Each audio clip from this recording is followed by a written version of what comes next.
guys, and welcome back to a brand new video. Now in today's video, it's going to be a mix of kind of two things. A little bit day in the life, and it's also going to be a little bit teaching y'all some stuff.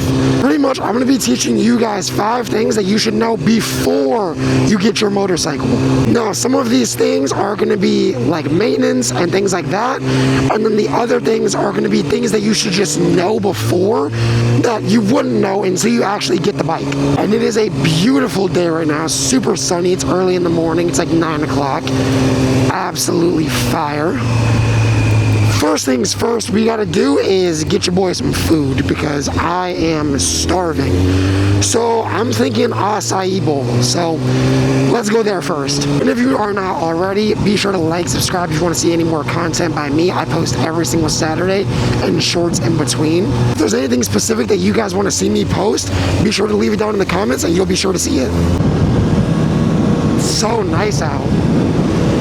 It's like that perfect weather where it's warm, but it's windy, so like you stay cool, the bike stays cool, but like you're not cold. Oh, it's great. Gotta freaking stop the whole everything because my dang AirPod ain't trying to work. Some nonsense.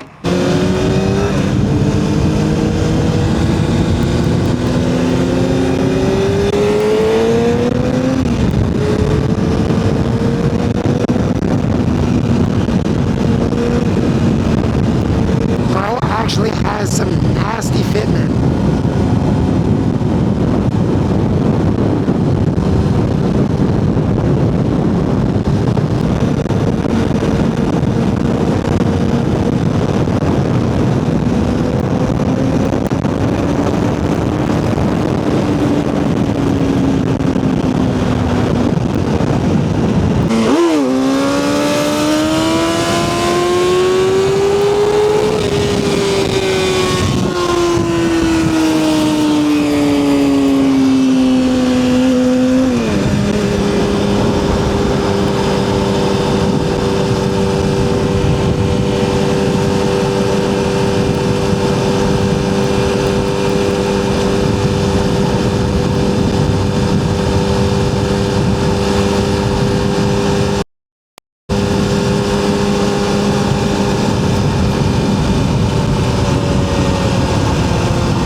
My God.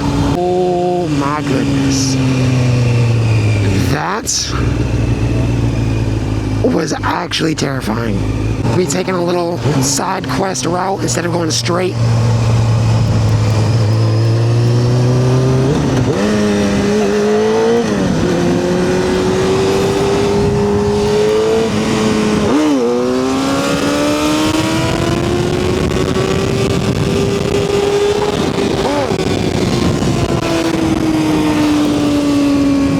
Pretty good. Just realized I just was doing all that shenanigans and my plate wasn't even like displayed properly. Oh my God, my plate was flipped that whole time. Yo, I'm lucky, I ain't gonna lie.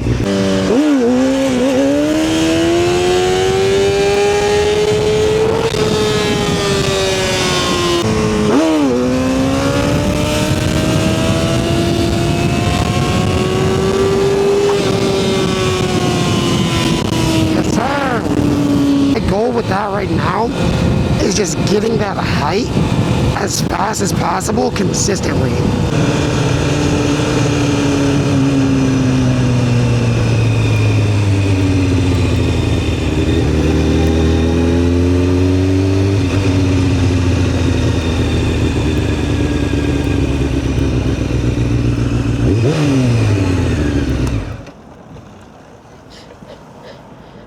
Alright, we have made it to Grain and Berry. This is about to be absolutely peak because it is hot out, and if you've never had acai, it is cold and it has chocolate. So you already know it's about to be lit.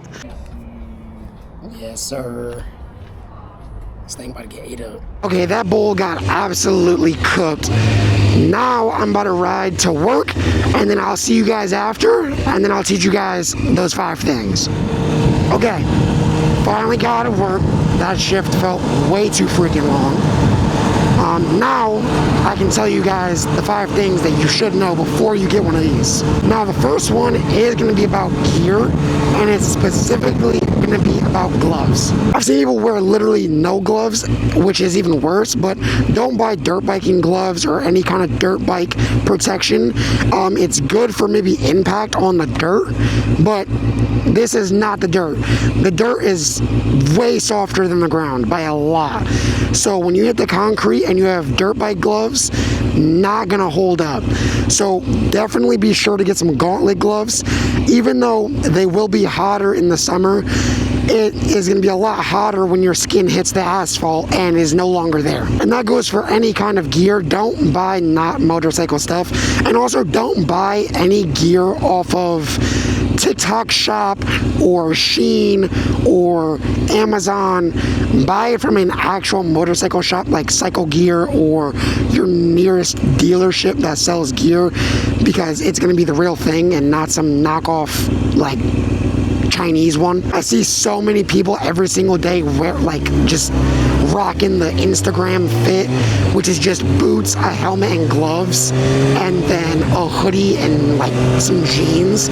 That is not gonna save you. Literally speaking of an Instagram fit. Nah, come here. I gotta get this dude's fit on camera.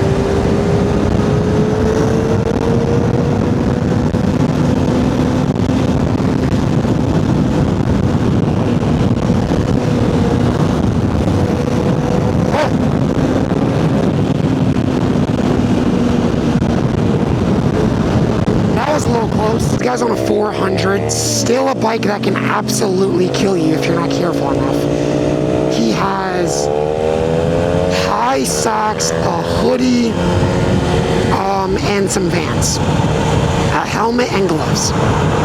That is not going to save you once you hit the pavement going more than 30 miles per hour. Another one. Literally boots, a t-shirt, a helmet.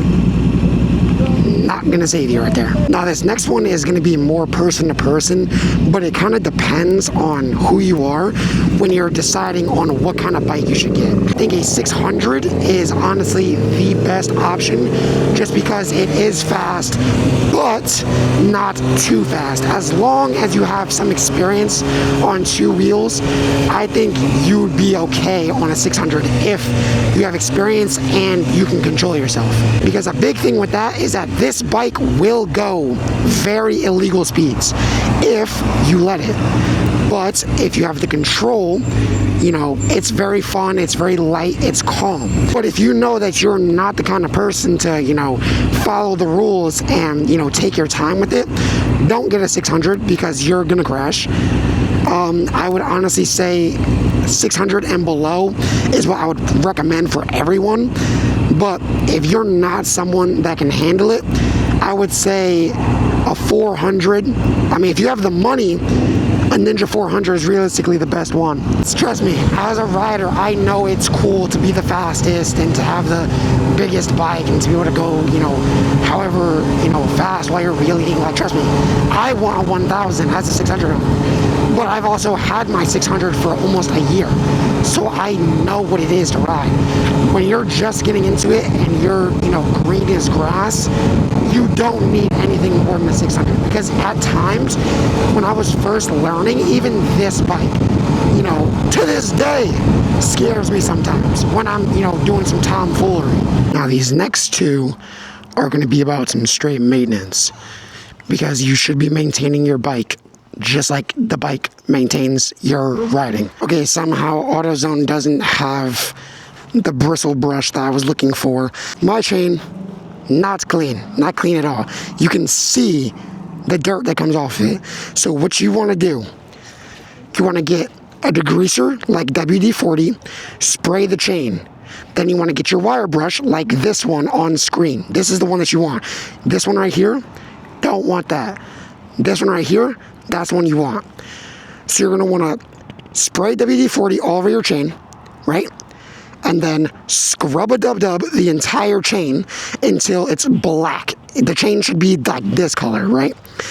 Then what you're going to do, rub your chain all the way down until it is bone dry after spraying water. So degreaser, scrub, water, rinse, dry it completely, then re-lube the chain.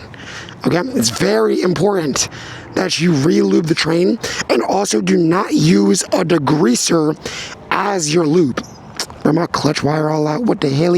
Don't use a degreaser as lube. Use a degreaser to break down the grease and then dry it, wash it off, and then re-lubricate your chain properly. You don't need that much, just a couple drops, and it'll work its way around. Second thing for maintenance, it would be an oil change. So obviously, you're supposed to have a fairing right here, but mine is gone.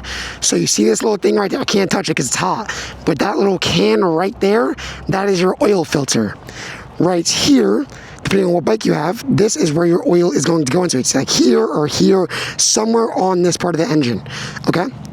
This is how you see how much oil you have. And then there's a bolt, which I don't know if you can see it, but if I zoom in properly, you might be able to. Right there is the bolt. So pretty much what you want to do, slide an oil pan underneath the bike. You're going to want to get that bolt, take it off. All your oil is going to drain into that.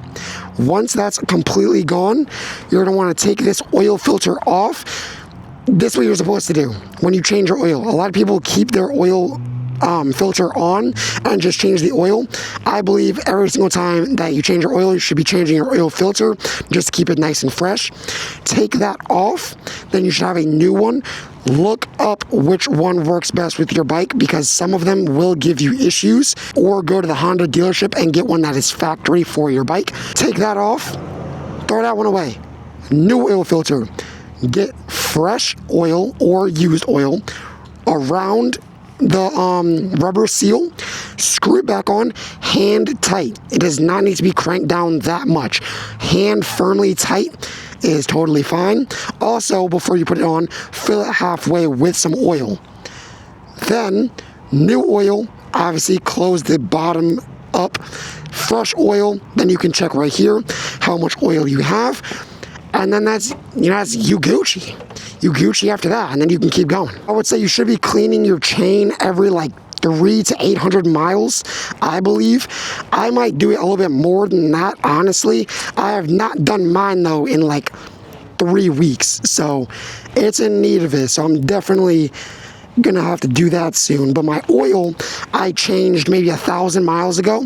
So when you get a new filter on the box, it'll say how many miles that you'll actually get out of the filter. So make sure you get one that's actually nice. Don't get no Alibaba ass filter, because it's probably gonna blow up and then you're gonna have oil everywhere. But definitely try your best to keep up with managing your bike's maintenance, at least the basic ones. If your bike starts making some crazy weird sounds and you don't want to just dig into your bike, yeah, take it to the shop, whatever, get a diagnostic ran on it. But you should at least be able to do an oil change and clean your chain. I mean, those are like $70. If you go to a shop, you can do it for free for like, I mean, not for free, but you can do it yourself for like 30, and the supplies that you're gaining, I mean, they're gonna last 80 oil changes, so there's no reason to go to a shop for that. And the last one is gonna sound kind of cliche, because, I mean, everyone probably says it, but when you go out on your bike, have fun. Even if the weather is bad, even if you're by yourself, even if, your day is going crap, make sure when you get on the bike and you throw that leg over that you're in a positive, mental state, and that you are gonna ride with good intentions of making it home. A lot of people use their bikes to get away from their problems, and trust me, I've done it as well. It doesn't really lead out, good a lot of the time. A lot of people crash, a lot of people die, when they're going through certain things, and they get on the bike to try and relieve their stress by going fast. Especially people that are out of, their skill set, going way too fast. When you get on the bike, it's supposed to be a fun thing. It's supposed to be a good, happy thing. You can go and relax and ride. Make sure that's what it is every single time. When you go out, make sure you're genuinely having fun and enjoying yourself. And, when you go out, you are genuinely going to have a good time. Don't go out just thinking, oh, I'm just gonna go as fast as I can because I'm upset at something, or I'm angry at someone. you know, it's not worth it. It really isn't. So, you know, definitely always go out and just have fun and, you know, be safe, wear all your gear, and just have a good time. Hope you guys enjoyed this video. If you guys did, be sure to like, subscribe, and I'll see you guys next time. Later.